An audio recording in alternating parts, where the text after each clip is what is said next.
Halo teman-teman, perkenalkan nama saya Gilang Ardianto. Saya berasal dari SMK Telkom, kelas 10 PPLG 3, absen 9. Di sini saya akan menjelaskan apa itu startup.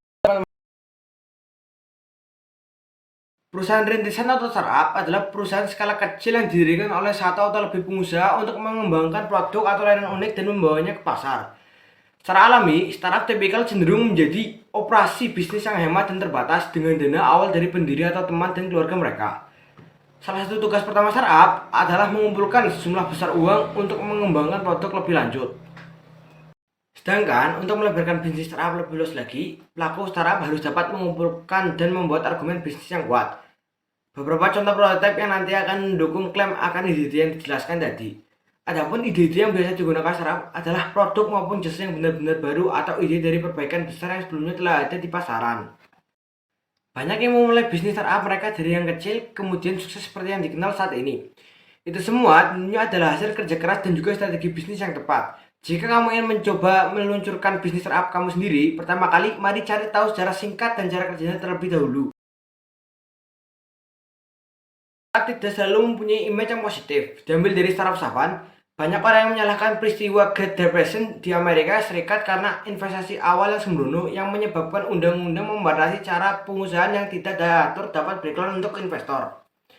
Sejak saat itu, pendanaan startup sebagian besar telah disediakan melalui model ventura atau investor dari kalangan teman dan keluarga saja. Sedangkan startup yang dikenal sekarang dimulai dari popularitas startup modern. Berakar pada melejinya booming.com atau disebut juga dengan .com bubble di akhir 1990-an. Berinvestasi dalam bisnis skala kecil sangat lumrah selama kebangkitan internet yang juga turut menjadi alasan banyak orang mengaitkan startup dengan perusahaan teknologi hingga hari ini. Meski lebih cenderung dikenal sebagai bisnis rintisan, tetapi startup bekerja seperti perusahaan lainnya, yakni sebagaimana sekelompok karyawan bekerja sama untuk menciptakan produk yang akan dibeli pelanggan.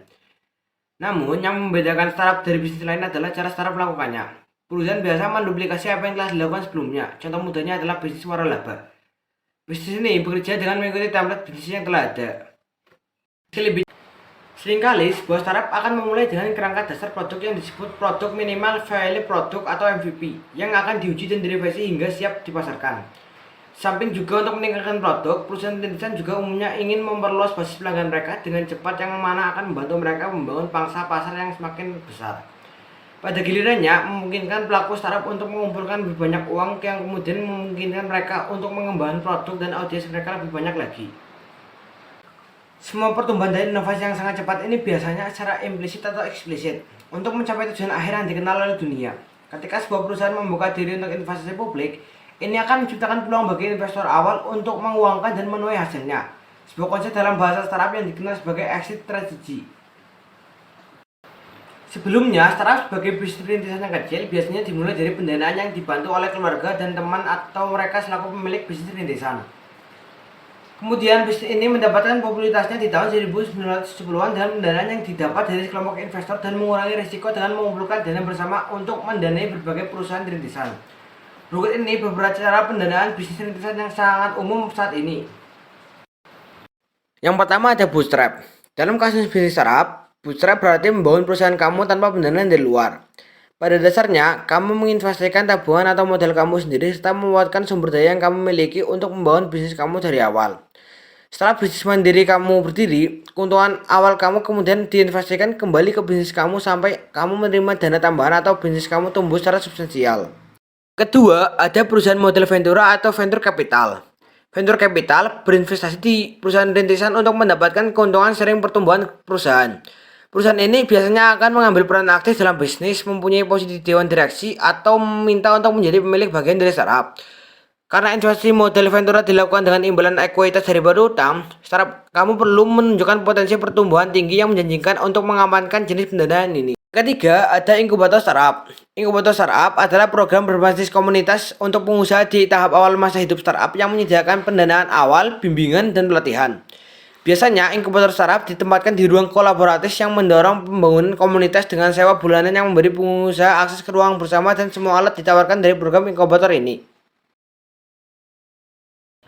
Jenis startup dibedakan menjadi dua, yaitu e-commerce dan financial technology atau fintech. E-commerce merupakan perusahaan yang menyediakan platform jual beli online, sementara istilah vintage lebih berpusat pada perusahaan yang melakukan inovasi di bidang jasa keuangan dengan sentuhan teknologi modern. E-commerce dengan vintage itu saling bersinergi satu sama lain, di mana e-commerce sebagai platform jual belinya, sementara kehadiran vintage adalah untuk membantu proses dari jual beli tersebut agar dapat bisa diterima oleh masyarakat luas. Dengan adanya vintage, misalnya cara pembayaran bisa menjadi lebih mudah karena vintage terus berupaya melakukan terobosan-terobosan baru guna melayani perusahaan pada umumnya dan para individu khususnya. Contoh startup yang saya analisis adalah OVO. OVO merupakan perusahaan digital payment milik grup perusahaan Lipo yang terbentuk pada September 2017. Namun, setelah itu OVO mau berdiri sendiri secara mandiri di bawah naungan PT Visioner Internasional. Aplikasi ini mencoba mengkoordinasi berbagai kebutuhan terkait dengan cashless dan mobile payment. Aplikasi OVO saat ini tersedia untuk platform Android dan iOS. OVO menggunakan sistem point reward yang disebut dengan OVO Point untuk menjaga dan meningkatkan transaksi pengguna. OVO sendiri merupakan platform pembayaran digital, reward, dan layanan finansial terkemuka di Indonesia. Kini, OVO telah hadir di 115 juta perangkat dan bisa digunakan untuk mengakses pembayaran, transfer, top up, dan tarik dana, serta manajemen aset dan investasi. OVO diterima di lebih dari 354 kota di Indonesia dan berkomitmen untuk membangun perusahaan pembayaran dan teknologi finansial terbesar di Indonesia. Perusahaan ini sendiri telah bekerjasama dengan banyak perusahaan lainnya, seperti Tokopedia, Grab, Taralight, Prudential, dan lain-lain. Pembayaran melalui OVO juga telah diterima di lebih dari 500.000 merchant yang telah tersebar di seluruh Indonesia. Pada bulan Oktober 2019, OVO memperoleh gelar sebagai unicorn kelima di Indonesia. OVO membawa strategi open ecosystem yang membuatnya terus terbuka untuk menjalin kerjasama dengan lini industri lain manapun. Dua contoh rekan terbesar OVO yang selama ini menjalin kerjasama ialah Grab dari bidang transportasi online dan Tokopedia dari e-commerce. Transaksi di kedua platform tersebut dapat menggunakan OVO sebagai metode pembayarannya. Platform ini sendiri memiliki beragam fitur atau keunggulan lain, yaitu yang pertama ada fitur poin. Salah satu fitur utama dari OVO adalah pengguna dapat mengumpulkan poin dari setiap belanja yang dilakukan di merchant rekanan OVO. Poin ini merupakan bentuk loyalty reward. Yang kedua ada fitur promo. OVO menawarkan berbagai penawaran menarik bagi penggunanya, seperti diskon dan cashback. Promo ini dapat langsung dilihat di fitur promo yang sudah ada pada aplikasi. Yang ketiga ada fitur merchant. OVO menawarkan kemudahan dalam bertransaksi serta pembayaran untuk segala kebutuhan di merchant-merchant yang telah tersebar di berbagai wilayah Indonesia. Yang keempat ada fitur pembayaran lebih cepat. Sama seperti media pembayaran cashless lainnya, OVO pun menawarkan pembayaran yang lebih cepat dan aman dibanding menggunakan uang tunai. Kelima ada fitur untuk mengatur keuangan. Pengguna dapat mengelola dan memonitor pengeluaran mereka menggunakan aplikasi OVO. Yang keenam ada fitur transaksi untuk beragam kebutuhan. Tidak hanya pembayaran di merchant OVO saja, namun pengguna juga bisa melakukan transaksi untuk BPJS, PLN, pulsa, paket data, TV kabel, asuransi, dan iuran lingkungan. Sebagai perusahaan penyedia layanan keuangan di Indonesia, OVO atau PT Visioner Internasional memiliki visi untuk mendorong percepatan akses dan inklusi keuangan yang merata dengan menghadirkan layanan yang bermanfaat bagi pengguna serta merchant, serta menjadi platform pembayaran digital yang menjawab kebutuhan pengguna di mana saja dan kapan saja. Misi yang dicoba untuk diwujudkan adalah 1. Memberikan layanan finansial yang berkualitas dan dapat diakses oleh seluruh masyarakat. 2. Mendukung pemerataan ekonomi secara digital dan meningkatkan inklusi keuangan. 3. Mendukung pemerintah dalam gerakan nasional non-tunai agar lebih cepat terwujud. Bisnis yang identik dengan pemikiran yang mudah dan segar, startup adalah perusahaan yang dirancang untuk tumbuh dengan cepat dan meningkat tanpa kendala geografis. Ini adalah pembeda utama antara startup dan bisnis muda lainnya. Sebagian besar pengeluaran startup melebihi pendapatan mereka. Itulah sebabnya banyak dari bisnis ini yang membutuhkan bantuan biaya eksternal.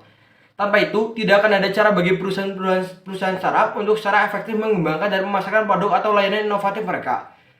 Seringkali startup dibangun di sekitar strategi tertentu yang dirancang dengan tujuan akhir menjual perusahaan ke perusahaan yang lebih besar lagi. Banyak pemilik startup adalah pengusaha yang sudah malang melintang dalam dunia bisnis. Biasanya, penggagas startup datang dengan ide awal mereka, merancang, membangun, dan menjalankannya, lalu menyerahkan operasional dan bisnis kepada orang lain. Sehingga mereka dapat fokus menunjukkan proyek startup mereka yang lain. Jadi tidak mengherankan pemain bisnis startup ini selalu mempunyai pemain yang sama. Sekian dari saya.